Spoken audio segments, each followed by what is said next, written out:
Première mutation dans les années 70, on passe de la construction à la promotion Vous immobilière. voyez qu'on peut aller faire un petit tour au premier étage? Pas de problème. Non, mais juste comme ça. Hein. Et là, vous allez assister à une scène surréaliste. Le tycoon débarque chez Férinel. Bonjour, c'est Bernard. Vous vous souvenez? Le grand mince timide de 25 ans qui vous dirigeait. Ça a complètement changé. Bonjour. Ça a complètement changé. Mais mon bureau était par là. Bonjour. Nos amis de Férinel sont quand même un tantinet terrorisés. Bonjour. Bonjour. Non, mais je fais un petit tour, juste pour voir. Vos anciens bureaux? Oui, mais figurez-vous que c'était mon bureau ici. Je crois que c'était votre bureau. C'était mon bureau, oui, oui, oui. Juste ici? C'était là, vous étiez à ma place, là.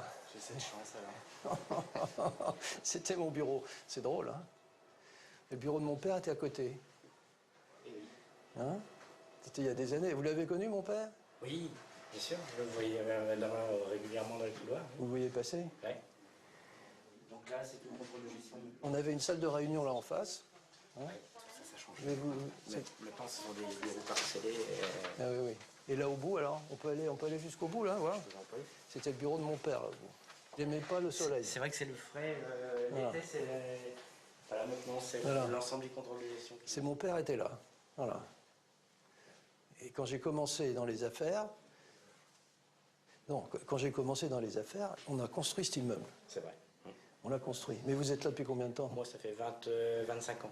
D'accord. Oui, oui. Enfin bon. J'ai quand même connu un grand bout de Mais Férinel. vous avez commencé avec Alain Dina et avec Michel Lefebvre, alors. Tout à fait. Vous avez connu Michel Lefebvre? Bien sûr. Ah oui. Michel était formidable. Bien sûr. C'était Férinel encore à Oui, l'époque. oui. D'accord. Tout d'un coup, une envie irrépressible de monter un escalier le prend. Il cherche son bureau. Pas la pièce, le meuble. Au deuxième étage, donc par là il y avait Monsieur Géositz et Oui. moi j'étais dans Du la côté zone de Monsieur Géositz avec Alain Dina. avec Alain Dinard, oui. Ah oui, oui, oui. Voilà, si je me trompe pas, ça devait être Ah bah c'est mon ancien bureau. meuble. Ah oui. Bingo. Ah, c'est mon bureau. Oui, ça aussi, hein. Ouais, ouais, les petits... Voilà. C'était mon bureau. Super. Bah, je vois que vous l'avez bien J'adore la couleur. Donc c'est bien pour ça entretenu. que- Bah oui, ouais. un beau bureau. Ça doit être le seul meuble qui reste de l'époque. Ah bah déjà Et- ça. Et alors là, il y a la maison de ma grand-mère. Ah oui, oui, oui. Les arbres ont beaucoup poussé. Hein. Ma grand-mère était là, mes parents étaient là. Et en 67, ils ont quitté, ils sont allés de l'autre côté. Ah d'accord. Voilà. Voilà. Bon, bah, c'est drôle, hein. C'est quelle année je suis parti d'ici en 85. Voilà, donc depuis, je ne me suis pas occupé de ce bureau. Il y avait une armoire aussi. Il y avait une armoire, mais elle C'est était pas- un peu cassée. À force de elle était cassée. déménager, Ah oui. elle a pas Il y avait supporté le une choc. belle armoire assortie. Ouais, ouais. Par contre, tout le reste... Tout le reste est là. Ouais. Bon, Monsieur Arnaud, Ok. bah, très Au heureuse de vous revoir. avoir revu. merci. Hein. Bonjour, ça va? Ça va bien? Très bien, merci. Je suppose que ça doit être très fort pour vous d'être dans ces bureaux. Ah, ça me rappelle pas mal de souvenirs, mais surtout que ça fait donc 25 ans que je ne suis pas venu. Là. Hein? Monsieur Arnaud Bonjour. Elisabeth, ça fait 33 ans que je travaille ici. C'est vrai? Formidable. Oui. Vous vous souvenez Alors, pas de moi? Mais si, mais si. Mais... J'étais au standard, je gardais vos Oui, oui, petits-enfants. mais oui, je me rappelle très bien. Oui, oui, ça fait un moment. Hein. Oui, ça fait Et un vous moment. avez connu mon père aussi très bien. Bien sûr, oui. Et toute l'équipe avec oui, Alain tout- Dina, Michel Lefebvre et tout le monde. Bah, bien sûr. Hein? Oui, oui. Bon, bah, écoutez, ça m'a fait plaisir Bah, de vous moi aussi. revoir. À bientôt. À bientôt. Au Peut-être on revoir. se reverra avant 33 ans quand même. Hein. J'espère. Au revoir.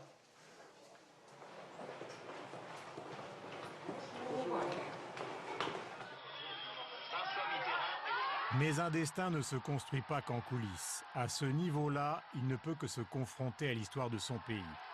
1981, François Mitterrand et la gauche arrivent au pouvoir. La France de droite panique, pleure, pense que Georges Marchais et les communistes vont plonger l'Hexagone dans un marasme qui tient plus du fantasme que de la réalité. Que pensez-vous qu'il va se passer maintenant? Le désordre. Vous craignez les communistes? Absolument.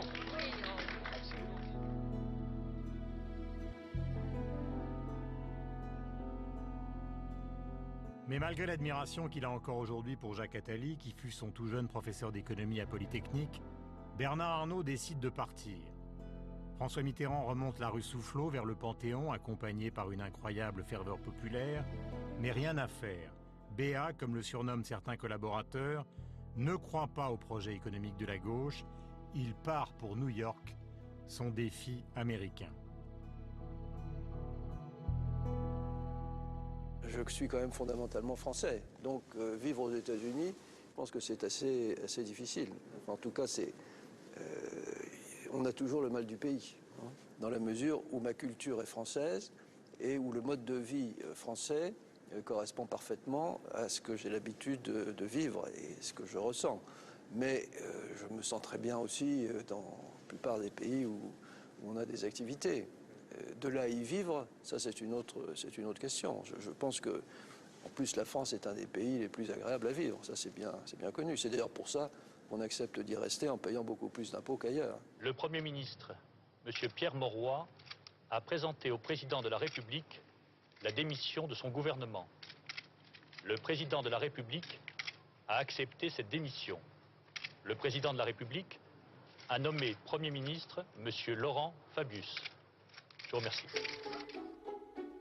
Après les États-Unis, l'idée du retour s'installe pour Bernard Arnault. Il cherche un dossier et téléphone à un brillant avocat, Pierre Godet, qui lui recommande Boussac. 1983, le tournant de la rigueur va devenir le tournant de sa vie, car l'empire Boussac s'est effondré. Pour défendre l'emploi dans ces terres du Nord socialistes, la gauche au pouvoir fait les fins de mois. Mais le trou est vite sans fin. Et il y a un gros problème. Les 4 frères Villot sont déjà dans la place depuis une décision judiciaire du 30 mai 1978. Mais eux-mêmes déposent le bilan le 24 juillet 1981. N'oublions pas qu'à l'époque, Bernard Arnault est un tout jeune homme. Il a l'air sérieux avec un costume et une cravate, il est brillant, mais d'apparence, l'énorme travailleur est encore un adolescent. Comment faire confiance à cette silhouette juvénile fut-elle déterminée? La situation devient extrêmement complexe, car non seulement il faut convaincre Jean Arnault, mais en plus Boussac est devenu une affaire nationale et politique qui fait la une des médias tous les jours. Le détail de la reprise est d'une infinie complexité. Bernard Arnault a un concurrent, Maurice Biedermann, le frère de Régine, et la gauche au pouvoir se divise, hésite. Finalement, elle choisira la candidature de Bernard Arnault et le 20 décembre 1984, il est nommé administrateur directeur général de la compagnie Boussac-Saint-Frères. Mais au tout départ, il a bien fallu convaincre son père. Mon père, je suis allé le voir en disant, écoute, voilà, il faut reprendre une affaire, il y a 25 000 personnes, ce groupe perd à peu près de l'ordre de 100 millions de francs de trésorerie par mois, donc qu'est-ce que tu en penses? C'est quand même assez risqué, et voilà le plan que j'ai préparé, et il m'a dit, bah, allons-y. Grande question, fallait-il préserver à tout prix l'emploi? Là, 2 versions divergent. Oui, disent ceux qui traitèrent le dossier à l'Élysée et à Matignon. Non, dit-on encore aujourd'hui dans l'entourage de Bernard Arnault. Ce point d'histoire n'empêchera pas les syndicats de l'époque de marquer à la fois inquiétude et déception. Nous allons demander des garanties par rapport au maintien du groupe, parce que les opérations engagées actuellement sont des opérations de démantèlement. C'est comme un malade, tant qu'elle est en vie, on a de l'espoir. Hein? Et nous, on est malade, on est presque dans le coma. Lorsque nous étions à Shanghai, Bernard Arnault s'est souvenu de cette époque, mais il a l'honnêteté de reconnaître que ce fut une victoire avec beaucoup d'interrogations. Dans ce groupe, il y avait un certain nombre de marques dont Dior a très fort potentiel. Et pour galvaniser les troupes, pour essayer de les emmener vers quelque chose d'extrêmement motivant, je leur ai dit on va essayer d'être le premier et de faire en sorte de devenir le premier groupe de luxe au monde. Ce que je n'ai peut-être pas dit, c'est que je ne savais absolument pas comment on allait faire.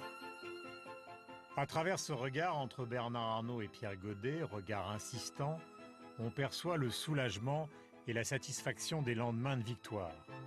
La première. Nous disions au début de ce film homme paradoxal. À l'évidence, oui. Bernard Arnault, l'homme qui a quitté la France en 1981, est rentré dans le club des plus grands patrons français grâce à son talent de stratège, mais aussi grâce à la gauche sous la présidence de François Mitterrand. Et très vite, il élargit. La réussite commerciale et les médias suivent, les batailles financières s'enchaînent, achat de certaines marques et prise de contrôle de LVMH entre 1987 et 1989, c'est la deuxième grande étape de son accession au statut de numéro 1 mondial du luxe.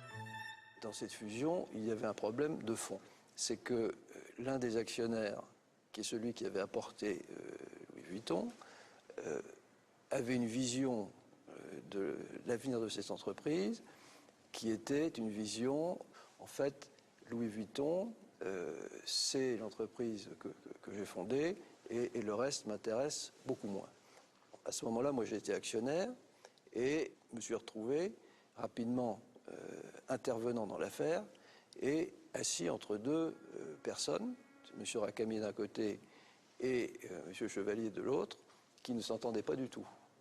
Et ça allait conduire à une catastrophe pour l'entreprise. C'est comme ça que j'ai pris le contrôle, que mon groupe a pris le contrôle de LVMH. C'était pour essayer d'éviter qu'elle soit littéralement mise en pièces, parce qu'il y avait une idée qui courait et à laquelle j'ai toujours été opposé, poussée par ce monsieur, qui était, bon mais finalement tout ça, on a eu tort de le faire, vendons les vins et spiritueux à un groupe anglais, qui était à l'époque Guinness. Moi j'étais totalement opposé à ça. Et donc, de fil en aiguille, les choses ont dégénéré et on s'est retrouvés en bagarre.